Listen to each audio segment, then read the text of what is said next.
So today I'm going to try something new and try to make some vekmena. This is what you call the St. Nicholas bread guys that I have in my blog in the place where my husband comes from. They're called Stutenkerle, which means also bread guys. So I'm taking an American recipe for sweet rolls and sort of adapting it. If you don't feel like getting so involved, you can also buy refrigerator rolls in the US, or in Germany you can buy the vekmena already made in the bakery, so you don't have to bake it all. So here I have half a cup of milk and 3 tablespoons of butter, and they've been heated up on the stove, so they're now cooling down a little bit before I add them to the yeast. And here I have sugar and salt, and I'll put the recipe below in the blog, so I'm not going to tell you how much it is because I don't know. And I have my yeast here that's been standing. I use dried yeast because I don't know how to use fresh yeast. So I put 2.5 teaspoons of dried yeast with the half a cup of water. And of course the trick to yeast is that it should feel the same temperature as your wrist. So if you put a drop there on your hand, it should feel like you, because that's the right temperature for yeast. And I put a tablespoon of sugar in there because that helps it get puffier while it's rising. While it's dissolving. I guess it doesn't rise till it has flour in it, right? Okay, so if this is cool enough now, it's still a little bit warm, but I can put the sugar and the salt in here. Mix it up. And then maybe it will be cool enough to add to the yeast. Then I'll have to add an egg and sift some flour in there, and then I'll have some dough to make the actual bread guys, or to make sweet rolls if you were making sweet rolls. So we'll come back to this in just a minute.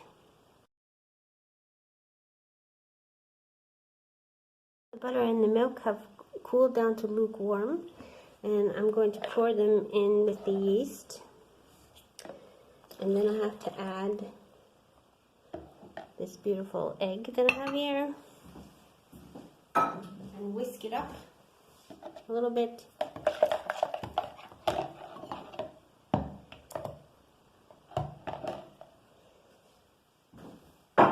This is the only bowl that isn't beautiful, but if I don't take a tall enough thing, I'll end up with batter and egg all over the table. That would be silly. So here, I'm going to beat this up a little bit. Noisy, isn't it? Okay, that's all mixed up. Then I'm going to put it in this bowl, and I have to add the flour.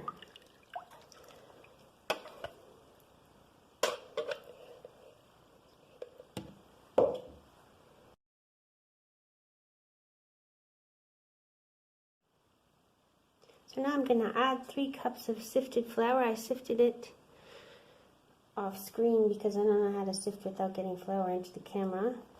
But if you don't happen to have a sifter, you can also use a spoon, and if you have a sieve, you can just rub it against the metal grid, and it will also fluff up the flour. Or you can just fluff up the flour a little bit when you put it in the measuring cup. This recipe says to add the flour slowly, so I'm going to try to do that.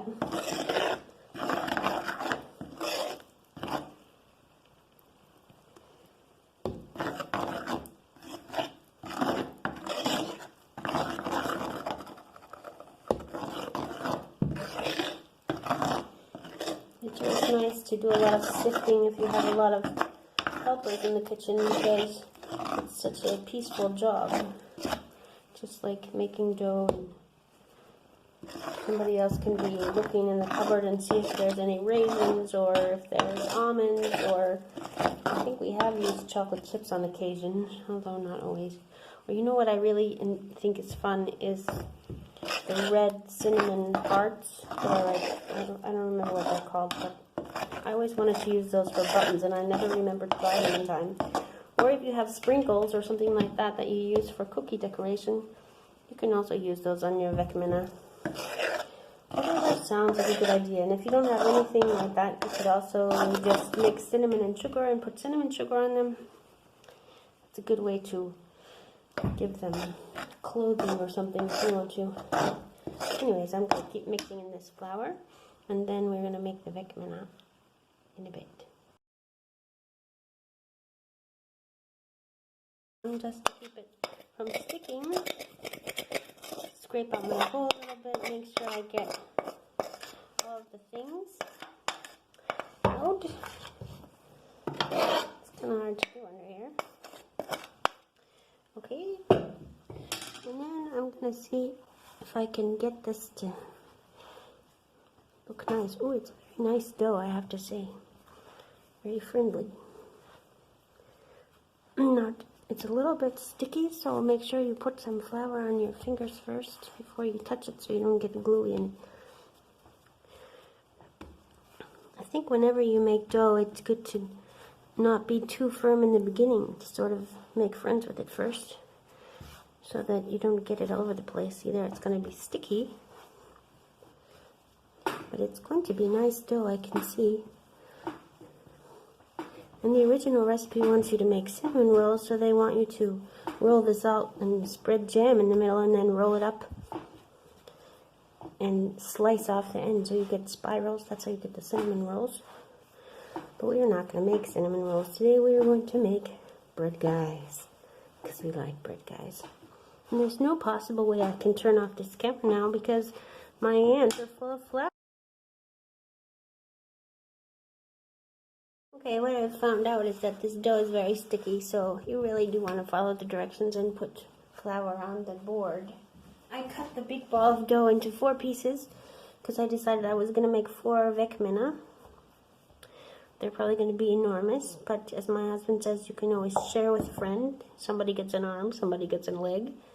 And then to make the person, I just divided it up into pieces to make the head and the body. And then I decided this was the arms and the legs.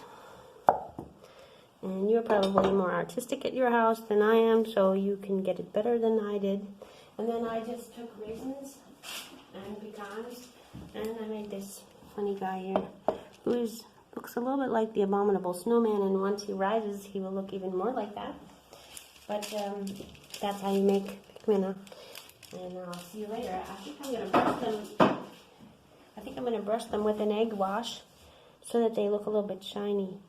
And then I'll show you what they look like after I bake them.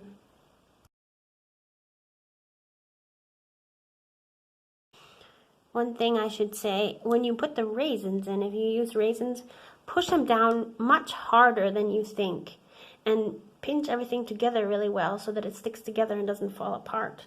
Because what we noticed, if you see this guy here, look at this raisin, it's totally round and puffy because the raisins puff up. So you have to kind of really squash them down. And this guy looks like he's winking because his... Okay, so here they are, our bread guys. I'm trying to move this over so you can see them. And I've made some egg wash, which is basically just an egg that's beaten with about a tablespoon of water. And I'm going to paint them all thoroughly so that they're nice and shiny. Because if you're going to turn into an Incredible Hulk, you should at least be shiny right now. But if you make these, I hope you put up a picture for me because I would love to see what yours look like at your house. And I should say, as an epidemiologist, please do not eat the dough if you can possibly avoid it because it has raw egg in it. And now I'm putting more raw egg on top, which is why I think of it. Eating dough with raw eggs in it puts you at risk for salmonella, which is a nasty disease that makes you feel terrible. And as somebody once described it, there are things that you die from, and then there are things that you wish you would die from. So please don't eat raw dough with eggs in it. This has been a public health message from your epidemiologist. Sorry. I might write children's books, but I'm also an epidemiologist still. So now I've made everybody nice and eggy here. I would like to put some cinnamon sugar on because I would like them to be tasty. This is not traditional. In Germany, you don't put cinnamon sugar on your bread guys, but I'm going to because it's cinnamon dough that I'm using. So it makes sense to me. 2 teaspoons of cinnamon and 3 teaspoons of sugar, I think, to make that. So we'll see what they look like when they come out of the oven. So So here they are coming out of the oven. You can see the cinnamon ones. Oops, I took my whole tablecloth with me. You can see the cinnamon ones have a lot of cinnamon on them. I don't know if that was too much. And here's the plain ones like this.